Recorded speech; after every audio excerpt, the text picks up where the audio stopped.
bino batu bazuli bakuya kolanda biso na mokolo molelo na ezui ezali bongo na chaîne de Libération Océan du Congo et pas wapi siko tozali bongo se retrouver na commune Yangaba précisément na arrêt Champignon et pas wapi Lamuka Ekitaki SID ya mwana mboka Martin Fayulu Madidi PAD de Congo ya mwana mboka Prince Epenge Lamuka Mobimbande Ekitaki koya kolobela na tina ete ya bokutani ya mwana mboka Félix Antoine Tshilombo na président Martin Fayulu Madidi na Washington DC et pas wapi bato baike balobaki bato mosusu balobi ete mwana mboka Martin Fayulu Madidi akei bongo kozwa mwa kanyaka akei koluka poste alembi mais bino moko bolanda la bokebi maye oyo bango balobaki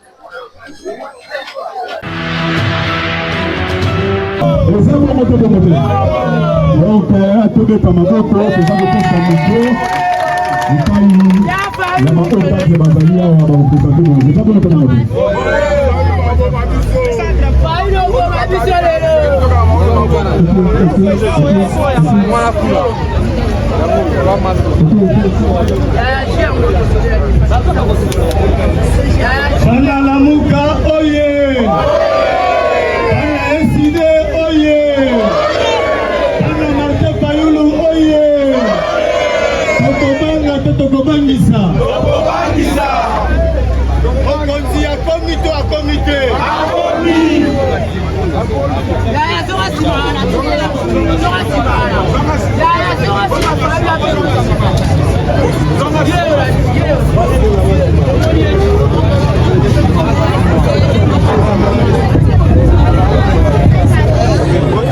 voilà. Solingi Sofanda, parce que mon candidat comme il peut être. Nayango, Solingi, Sofanda Naloyango, d'abord, plutôt la team nationale. Tokenango, votre la prière, que la team nationale, il y a le moto qui va compter au consulat Loma. Mais, Tokende, Koplanté, par contre, on va passer ici, il y a un moto fait dans le consulat Loma. Vous êtes? Voilà, Tokende, on a vu ce Clarisse, Paul, dans le Sambo.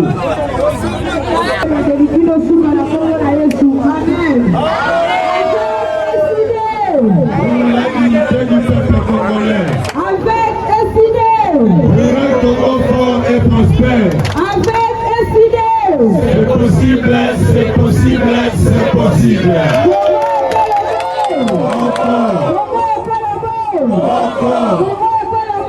Encore. Merci. Pour les qui la hymne nationale Nabiso. Debout, Congolais, unis, unis par le sang, unis par le sang, pour l'indépendance de son enfant, on a trouvé, et pour les rangs, les filles et les rangs, dans la paix au peuple grand, ça les avait, nous attirons un pays plus beau qu'avant, dans la paix citoyenne, attendez, nous les acclamer notre solidarité, fièrement, saluer, l'emblème de notre souveraineté, Congo, d'embellir, et demain, nous allons, nous te plairons, personne et nous assurerons.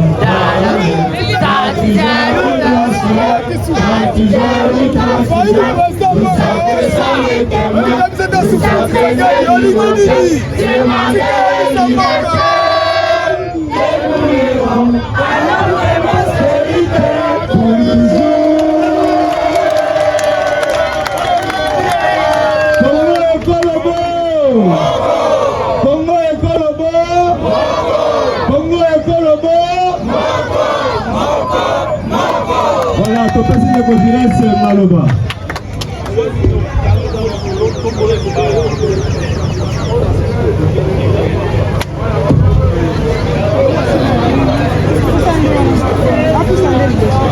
Allô.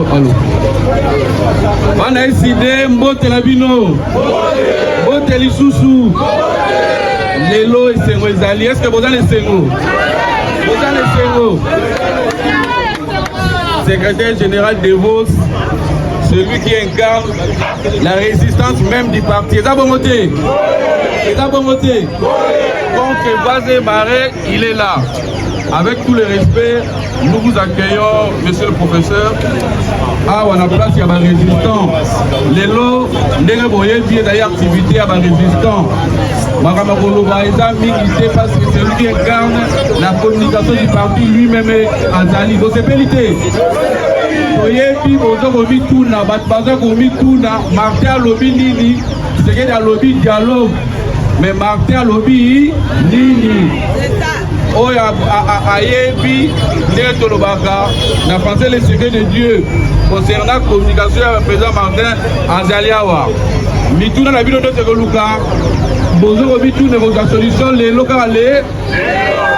Alors pour na kokende musika te dozo pesa professeur Maloba na kosenga bino ba eloko moko bozala kimia boyo kaye bien. Il y a mutu ya ndete kozwa lelo mais yango na kese Maloba je voudrais quand même vous présenter bandeko tosala kana bango. C'est important de présenter bino bandeko tosala kana bango ba sectionnaire kana vous présenter camarade de l'air, il y a des secrétaires nationaux, c'est un membre du bureau national Bazali lié à vous présenter bango pour mon alors dans la section Angaba, est-ce que section Angaba Bazali section Angaba c'est Bazali qui est dans la représenter Ozanani dans un secrétaire à section Maître plein. Est-ce que Lemba Bazali? Je dis section Lemba Bazali à la Salomon tout le monde aille.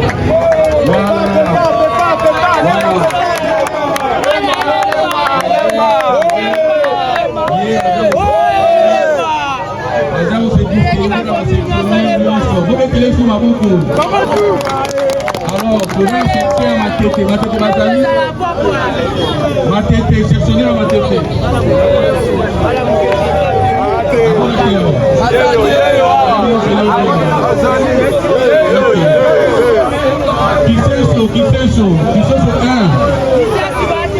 Qui sont sur un Bazali, moi qui suis sélectionné qui sont sur deux Bazali, qui sont sur deux. Excellent. Merci. Qui sont sur deux Bazali. Alors, représenté par quelqu'un national aussi Bazali et éventuellement, on a invité de marque de l'association Bazali. Pour l'unité de présenter dans l'économie, c'est la structure spécialisée. Dans l'économie, c'est la fête. Voilà, merci. Dans l'économie, c'est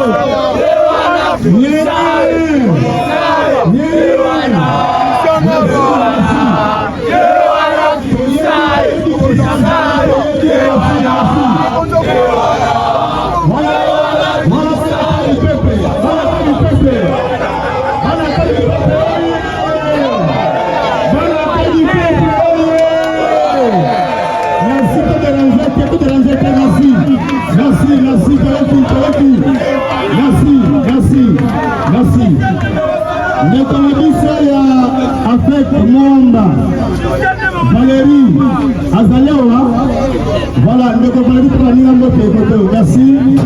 Voilà, au pays, on a vu sur la résistance. Vicia, on a vu sur Kadiamba Azaliawa, Kadiamba Azali, Vicia Zawatu, voilà, merci, Christian Zawatu, Christian. Christian,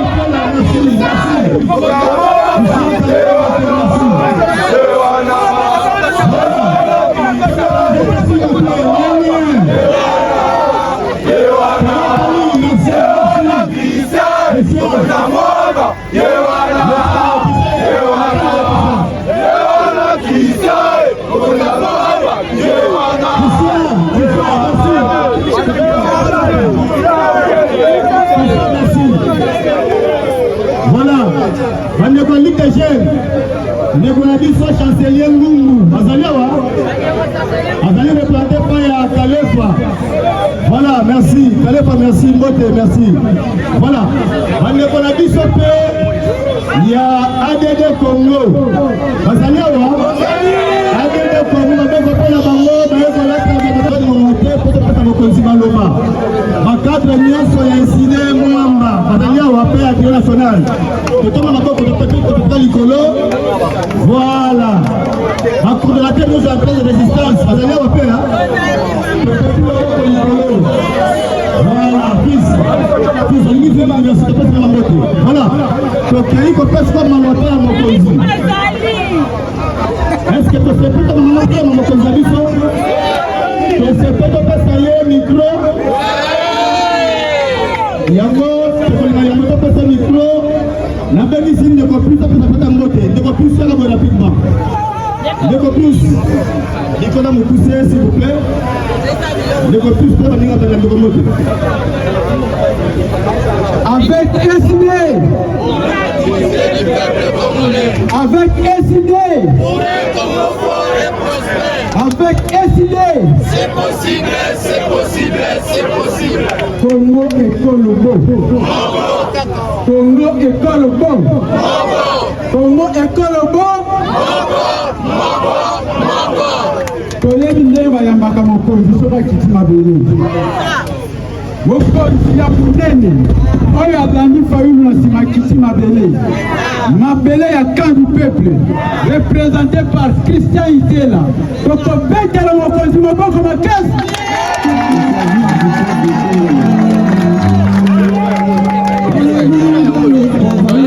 Voilà, merci.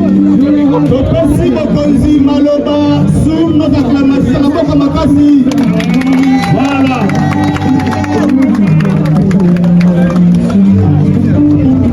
Bana Kabila Corneille Nanga na batu na bango basali makita babotoli victoire ya peuple bapesi Tshilombo pouvoir ya ofele batu bazoyebisanga kitoko devose mpona nini yo likambo wana esilaka te na moto na yo nayebisaka bango ke eza lisumu ya ebandeli le péché originel oyo ekomisi biso na pasi ekomisi biso na buzoba oyo eza acte wana bazwi pouvoir bapesi Tshilombo e balobi bakosala FCC cash salut du peuple nayebisi commandant du peuple totalement oyo koya eya Martin Folo ayebisi biso botika mbwa mibale soki ekote yo na ndako bayibi yo musuni koma musuni eza deja na monoko ya mbwa korekupera ngo lisusu te etika bango mais cela moke place bakokende kovanda po bali ya musuni wana yo moko koyoka ekozala butu bakobunda entre bango na bango. Alors, messieurs Landa, voilà, baswani bapanzani Kabila akimi mboka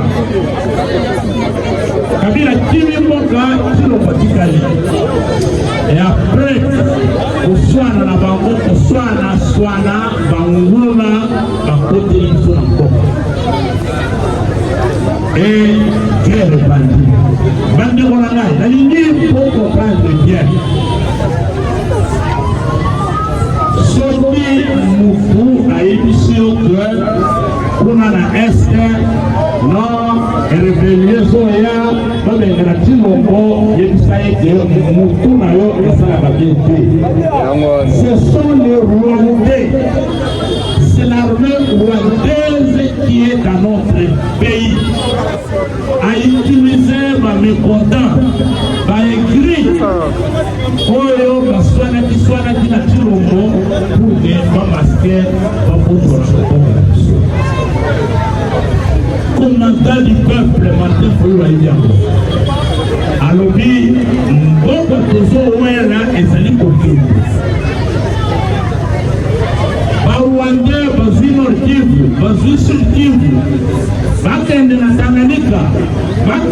Kisangani, bakende na Manyema. Toko continue kuswana na mboka ngo bazomotola yango. Mais non, moi je suis responsable. Congo c'est moi. Congo c'est le pays de mes ancêtres. Ngai Martin Fayulu na limbisi bino bakeibi ya pouvoir faire. Kolimbisa na limbisi bino boya na mesa tovanda tosolola toyoka.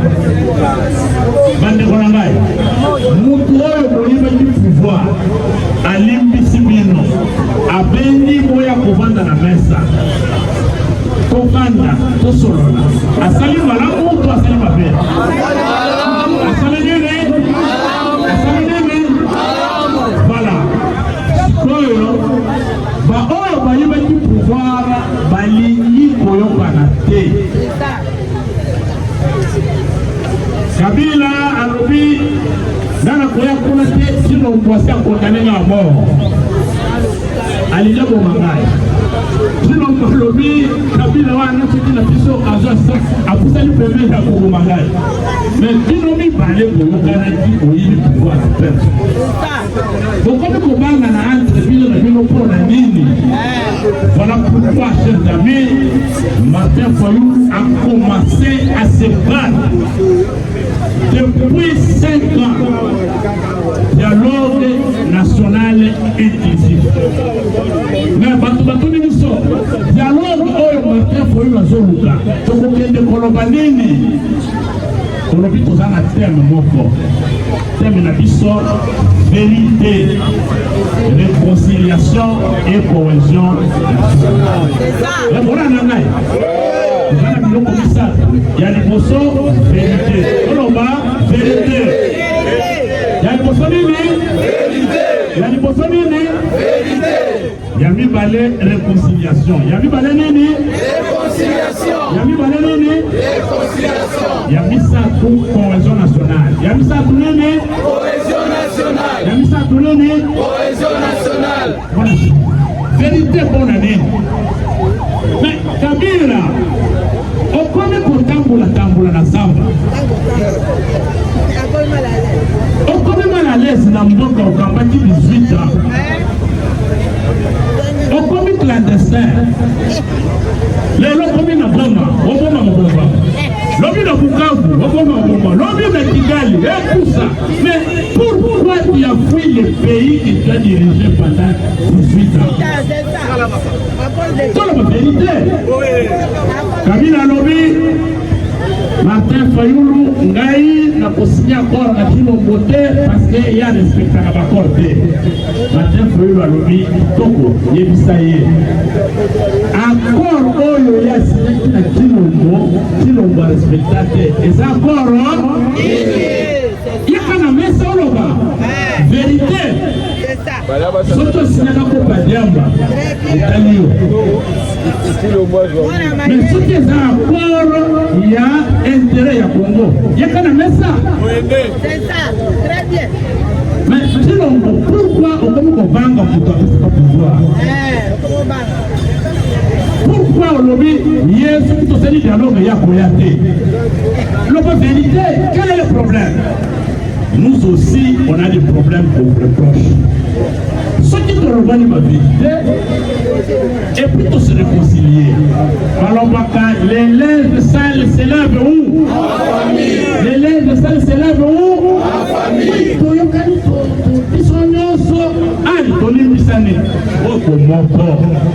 La cohésion nationale.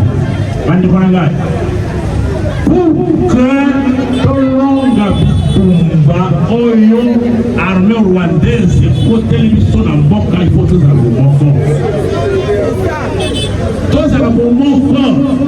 c'est ensemble, unis, que nous allons chasser Paul Kagame de notre pays.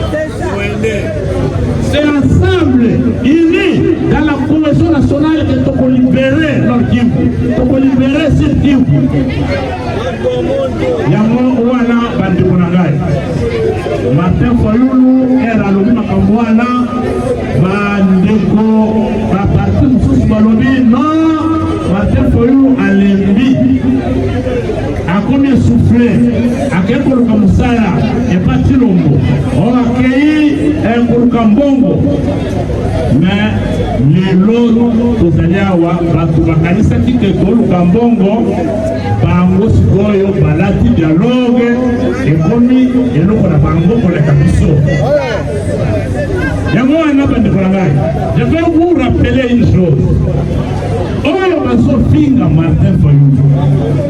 Oh non, attendez-vous, à quel moment est-ce il faut bien se rappeler 2014 sur l'avenue de l'enseignement.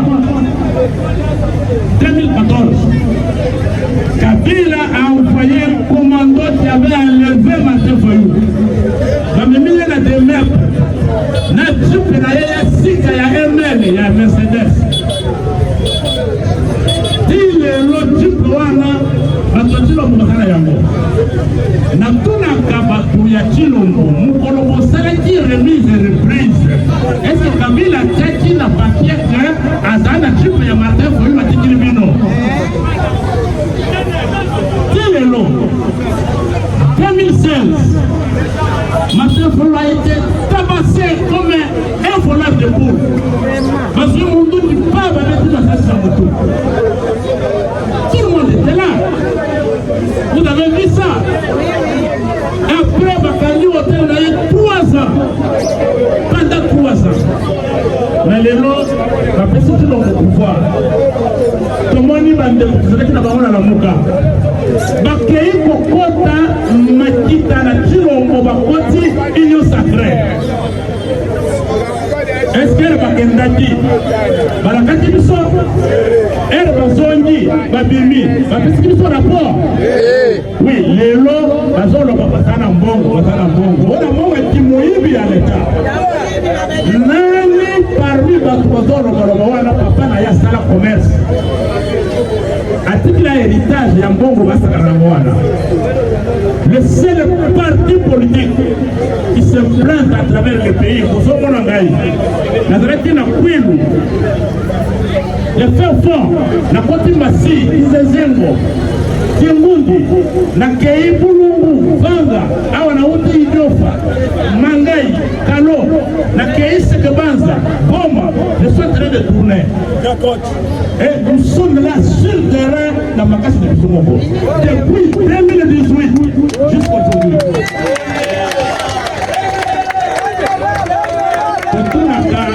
Oyo Mupachilombo, Ouya Kabila, a pesa 1 franc na buku et il faut soit au matin pour une fois de sa boye. Aya aloba.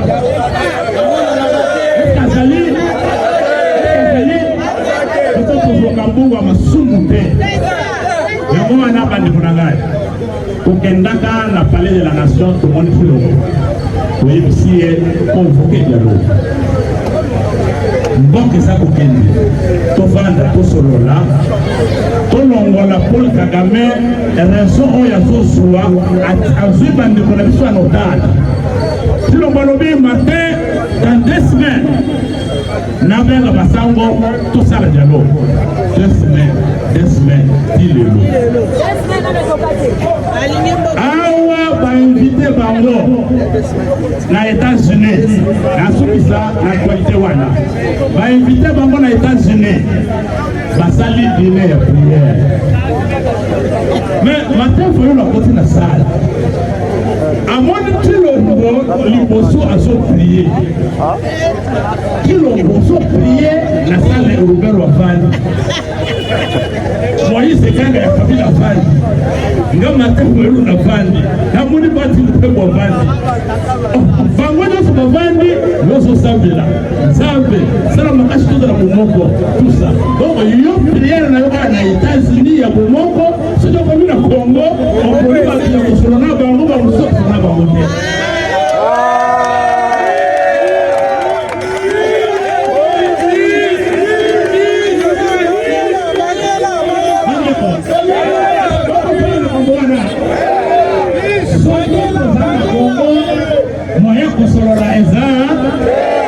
comme les États-Unis pour sa prière.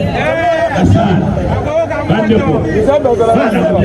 c'est fort, il faut Malali Bosso na vie, na moni pasteur Tino basa prière, mais attends la prière na papier. Prière wane uti na motema ou bien dans le papier. Bon, mais il faut prier au Seigneur unité, au Seigneur cohésion. Mais pour nini awa na mboka ozoboya yalo otosolo. C'est ainsi que l'Américain Batali Nassar, les Congolais invités, les représentants de Kabila, les représentants de la rébellion,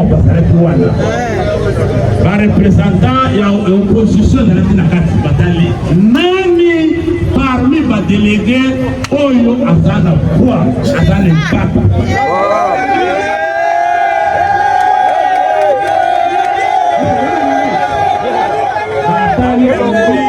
Le poids lourd de l'opposition à Zanakati Assa, le combo Naye Martin,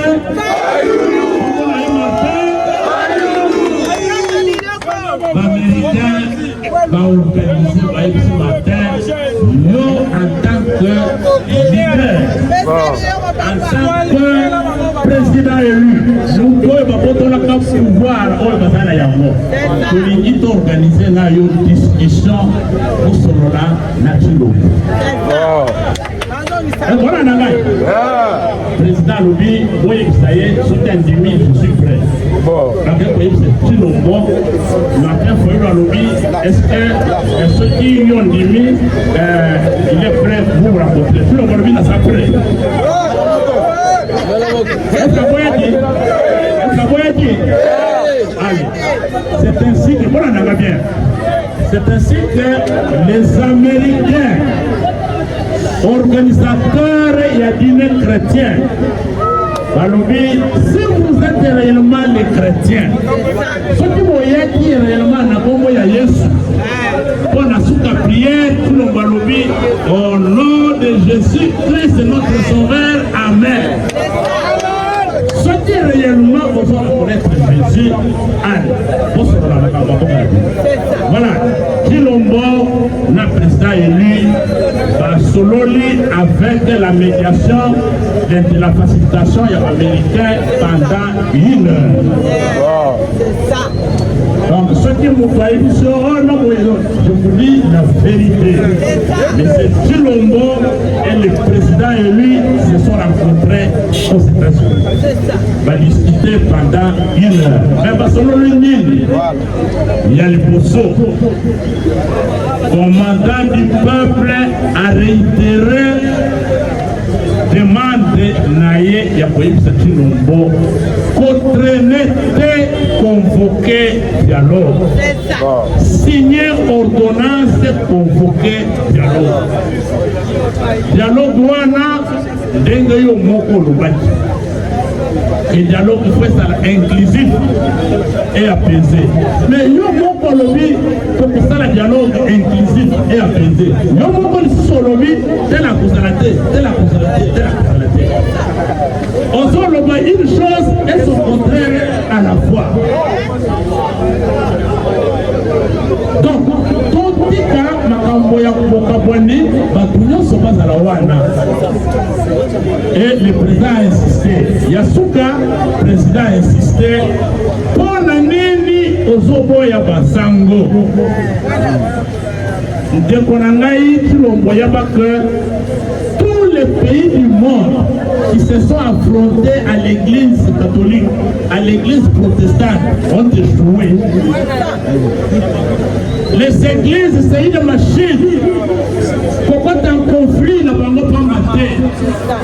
Bango bazana armée té. Bango bazana la police té. Bango bazana service à renseignement té. Nous sommes dans mon beaucoup nayo. Bango bazana facilitateur. Biso na yo ndeto kosolona. Ozo bango bango pour la ligne. Et le président a insisté sur un dialogue national inclusif. Il faut la partie prenante pour la leader Boyebi Azanamesa. 2. Il faut que Basango, il y a un père spirituel, il y a Senko, SCC, là, le pasteur, Oyoyo, ça va confiance, va faciliter tout ça. Il y a Missad. Problème, il y a pour ça le dialogue avec Kinshasa, ou bien la Rwanda, ou bien la Ligue, et ça problème est. Problème, et ça va poursuite judiciaire, Oyo, Ozo Sala, Batunyoso. Mais prenez les mesures de décrispation. Dans le pays, même dans la conférence nationale, tout le monde a révélé Bambumba Natanaël. Balongwa na Angola, dans la conférence nationale, mon couple a signé un ministère. Il faut arrêter les poursuites politiques. Prenez les mesures pour que Baninga va se sentir en sécurité, ceux qui sont en sécurité.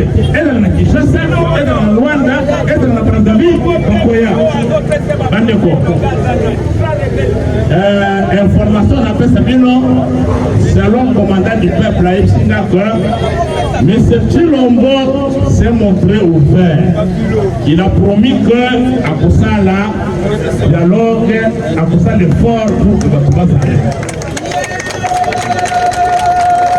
Maintenant, bino bakombatants barésista ya Lamuka. Nasuki sawana.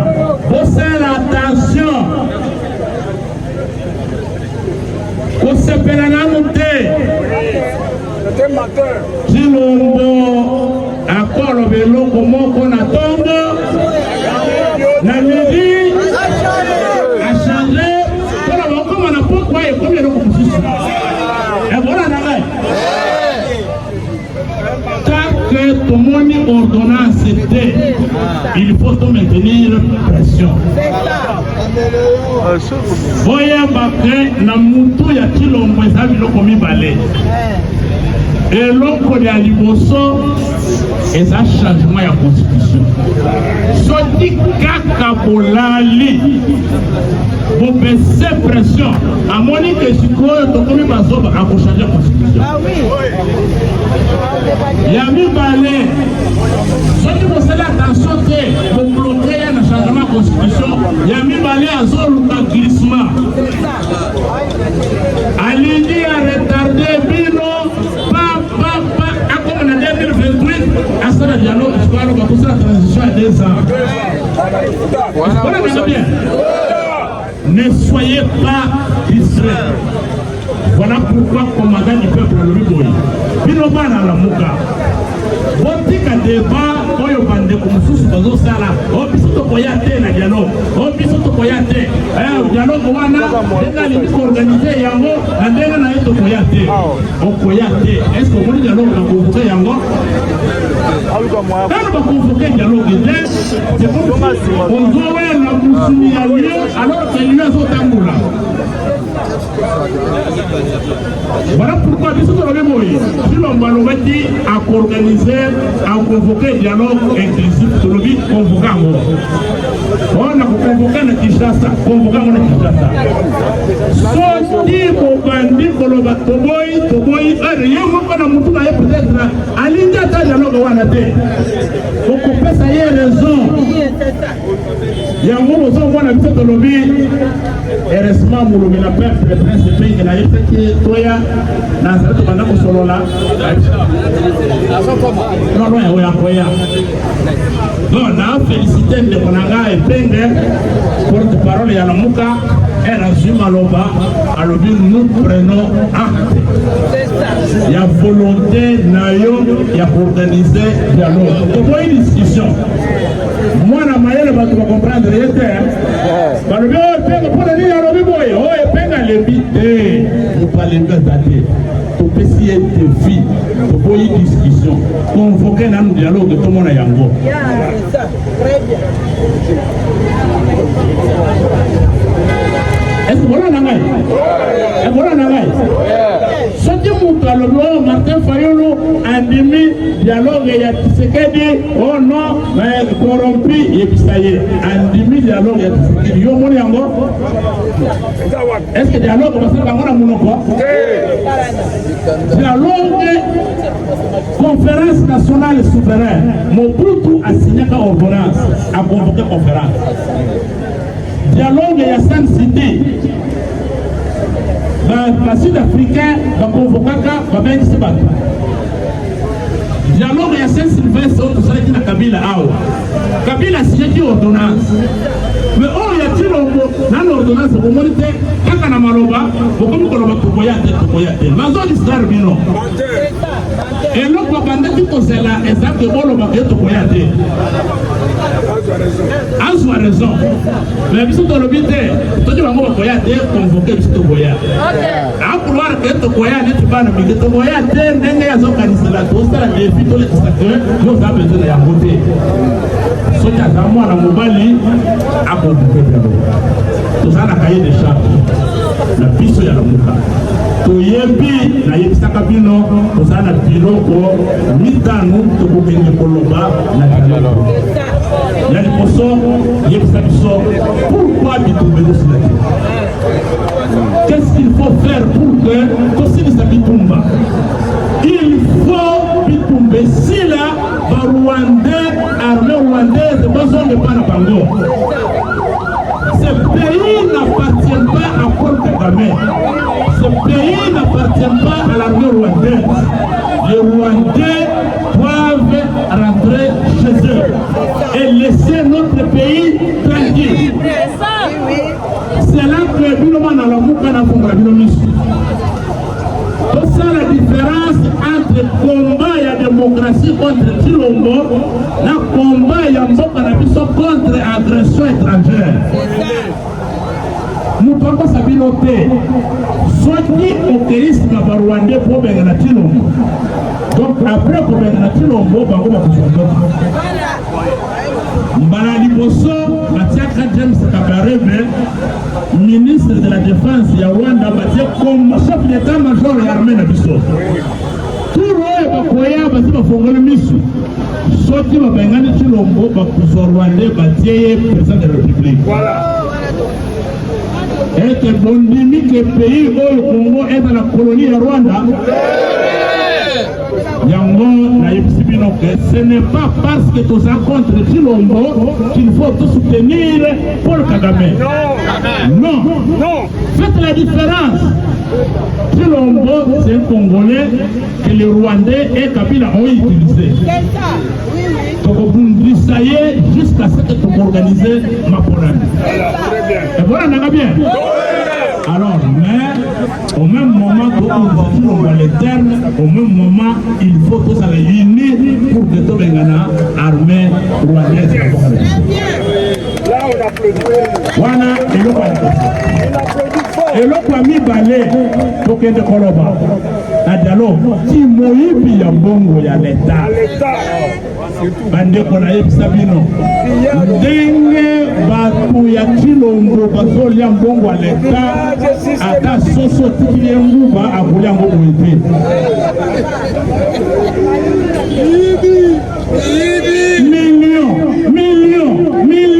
Millions. Quand tu vois les 5 millions, yo moko.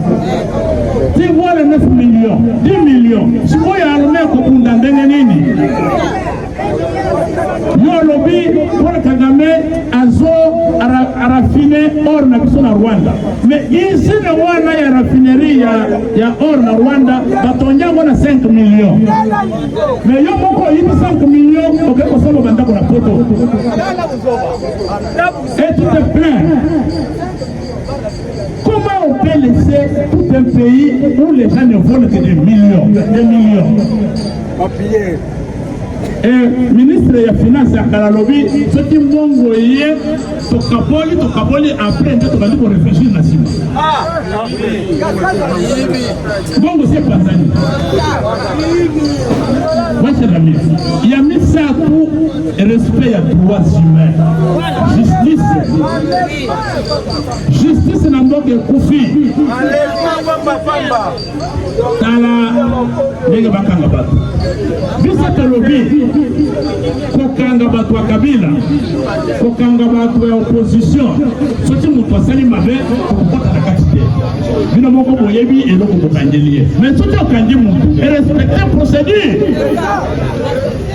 Et respecter la constitution. Constitution lobby que soti mutu asali infraction, bokangiye, il faut les transférer devant la justice. Juge Hassan Bisaye. Mais bozui batu ya kabila, batu wa boye, boke kotia bango na soki na bandaku, soki nini. Et moi, toye bakatia basawa.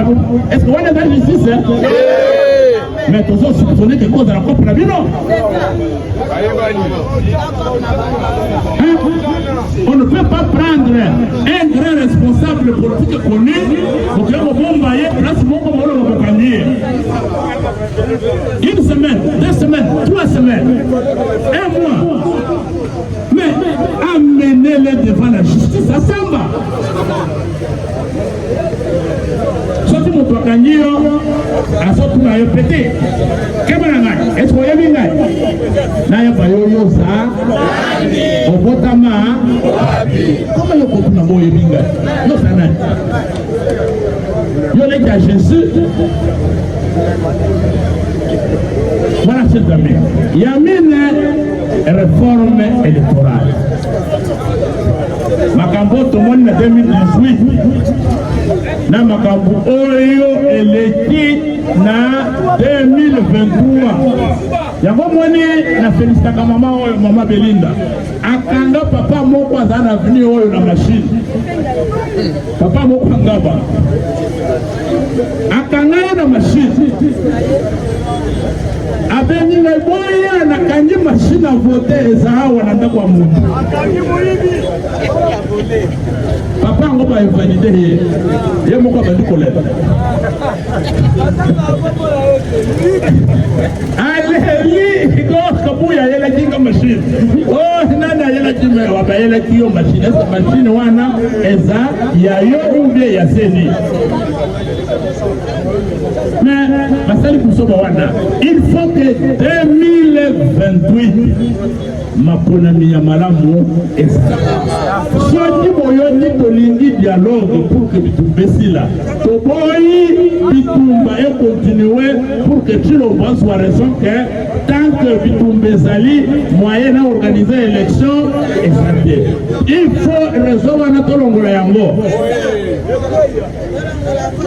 Il faut tolongola réseau wana maponami ezala ya bien pour oyo pour revoir seni bisonyoso pour revoir loi électorale pour revoir cour constitutionnelle biloko akonome batu moko ya groupe na yo ekotala lisusu ya suka coalition nationale bande wana ngai na uti na bamboko misère pasi eleki bisika pasi ezali tribalisme ezalaka makasi bisika pasi ezali discrimination ezalaka makasi awa tokomi kokabwani bato na bato bakomi o biso bato ya boye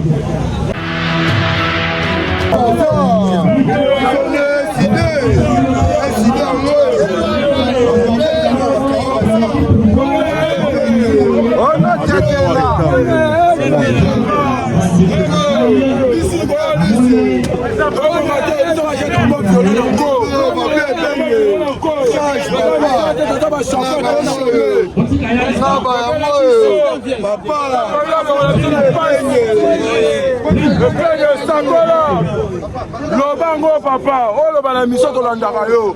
Loba pala ba chaîne. Papa, le même se belé. Et puis, donc, violer encore. Donc, violer encore. À contribution à Souka, à faire finalement un mot pour retirer le gens belé. Avant les voitures, les mines à Moïse. C'est depuis le matin qu'on discutait avec lui.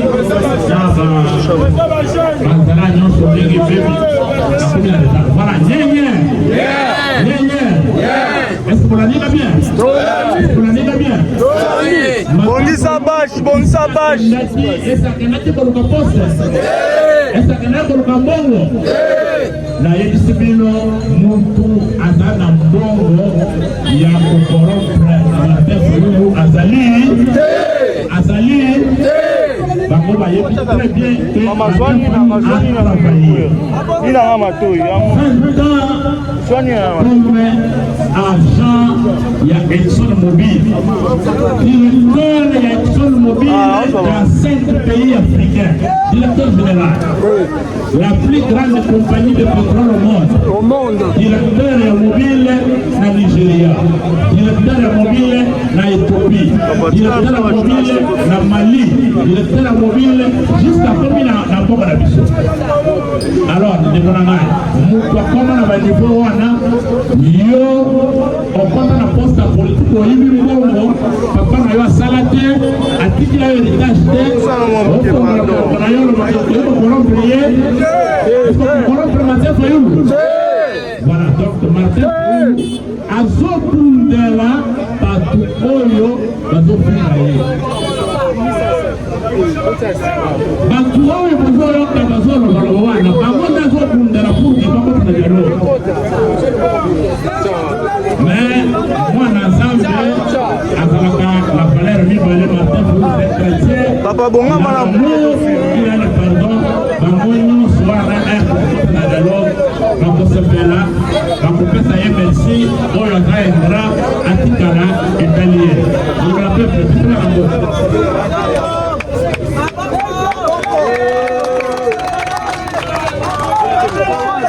Wamela mukawe bana ngaba oye oto mwana mukata tumula kata nani mukozi ya Kongo nani kutoka na 2018 bana ngaba tuna bio motuna bala kaki bino misala est-ce que apesi bino misala balobi bana ngaba oye bana famille oye. Je crois que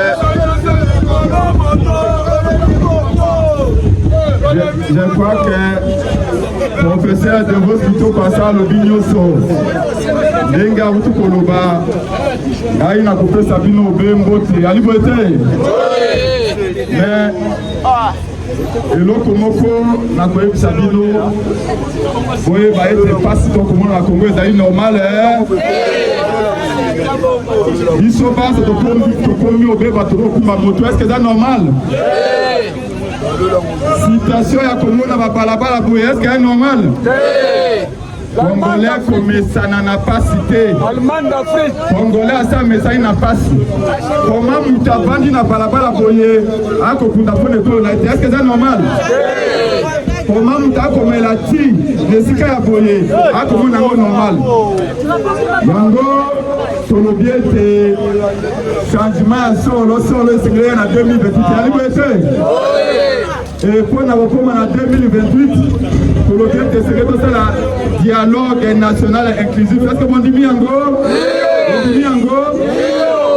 Lokola secrétaire général professeur de Rose Bito Kassa Lobinyo so biso tokomona bino be bozala mobiliser yali boete bozala mobiliser mais okozala mobiliser mpo na biso te zala mobiliser mpo na vi na yo moko yali boete okomi na 30 ans 40 ans mosala yali te okomona yango normal seke baloki yo wana 40 ans 50 ans kuwe yali te mai yali te mosala yali te okomona yango normal opposé la pasteur à délivrer yo. Délivrer sa solo et que vous tendez à politicien malama ko msambo ki aliwete.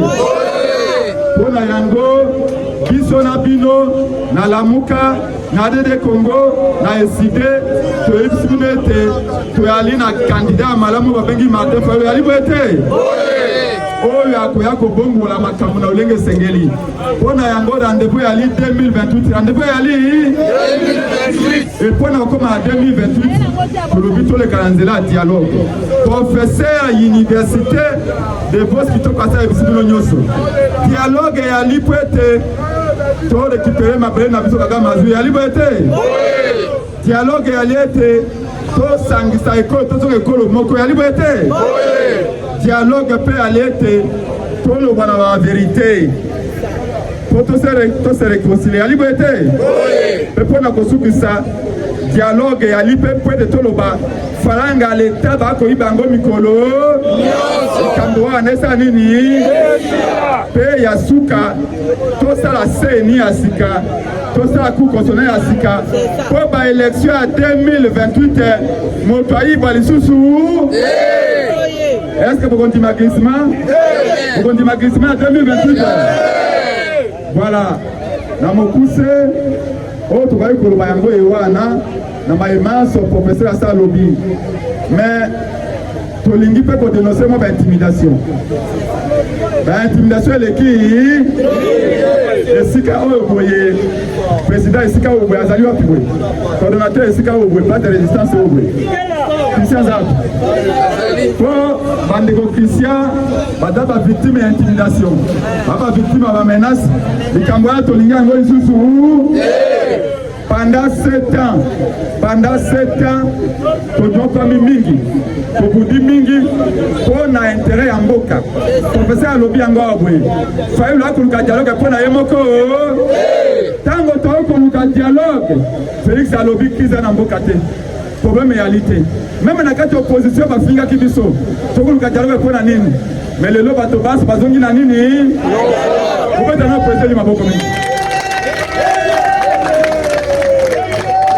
Et pour la yango, pour l'ingi, le lot va dialogue apaisement peut ça nini. Tango toko saba meeting ya DD Congo, okomona ba menace ko ya dernièrement ba ekolongola ba bâche na selle na msa DD Congo na boulevard triomphal. Donc ba membre na biso ba menacé lokola madame Ofula Sandra lokola bandeko Ernesto ba menacé parce que bisika nyoso bazali ba koloba Congo a DD Congo ba Fayulu ba menace ya li tolobi à partir de là ba menace ya bo soki tolingi unité esengeli tolérance mpe ezali ya liberté. Bamamba na biso to bamenace bamamba eside bamamba ya lamuka bamamba ya DD Congo à partir ya lelo luka tolingi kinya bamenace esa nini yo soko lobo yali colonel wali général wali muta service de renseignement soko li kopunda kende wapi yali bana Lumumba ya liberté bana Kimbangu ya liberté. Est-ce qu'il y a un 23 Zaliawa? Est-ce qu'il y a un criminel Bazaliawa?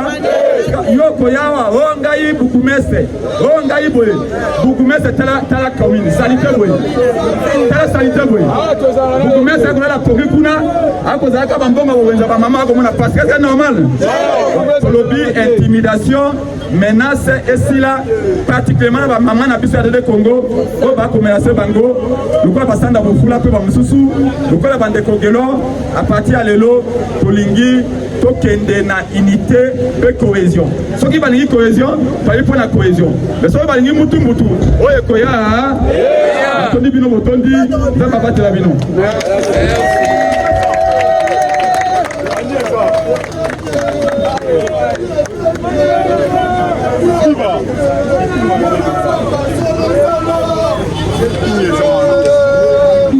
Mwana mboka. Mbote, madame. Kasi yo ozali wapi ya parti ya mwana mboka Prince Epenge ozali bongo nani? Oui, ngai nazali ndeko Dani Sindani. Nazali président fédéral ya ADD Congo Fédération Funa. Parti cher ya Prince Epenge pe deuxième vice-président Lamuka pi porte-parole. Lelo oyo toboni bilo katikati na oyo esika. Nini oyo bolobi pe nini okoyo ko éclaircir sur na peuple na maye oyo manso bango balobi. Maye manso eleki lelo awa molula lelo ezali pamba te tokiti na mabele ya Mowamba po ete to informer ba Kinois na ba Kinoises eke mboka na biso bobe ezali kotambola mabe. Na ngongo tozali mboka na biso ezali na ya balkanisation.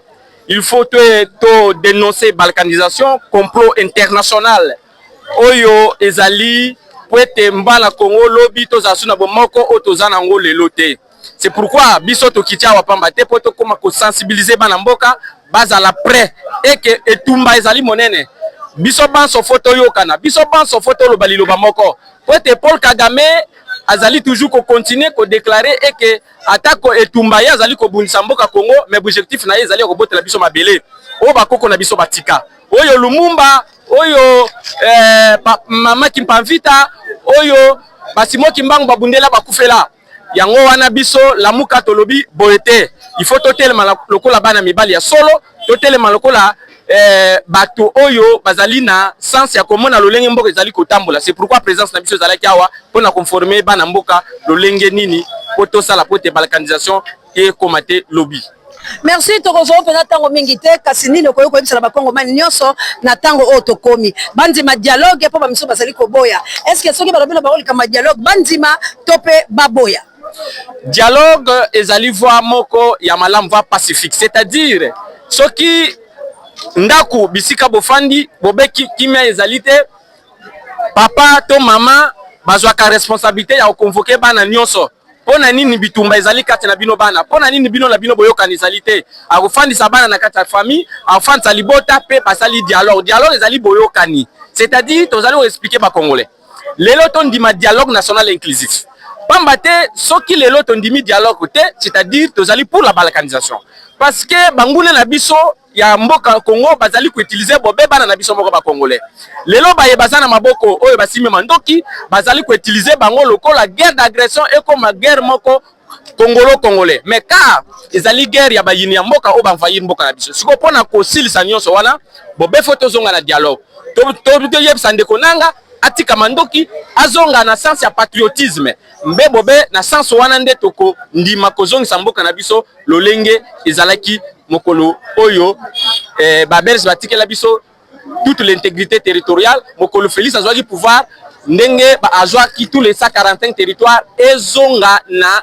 mondelo ya ekolo mboka Congo kimeko ta organiser élection ya solo ya malamu na 2028 régime mususu ya et continuer ko gérer biso na programme oyo ya gouvernance ba représenter biso lors ya campagne. Voilà objectif eza to sangana to zana bomoko baye bazondi ma dialogue biso tolobi dialogue unique solution mais baye bazo boya dialogue so ba moni ba na solution mususu bobe ba présenter biso mais lelo communauté internationale ezali koloba clair cette solution ya bitumba ezalité. Il faut que na pacification boke boyoka na bosolola yango toza kobelela dialogue pour être dialogue et même biso na ko trouver solution pour l'intégrité territoriale mboka na biso eza maboka banguna Matondo mona mboka la banzete tokosola na mikolo misali koya. Merci madame.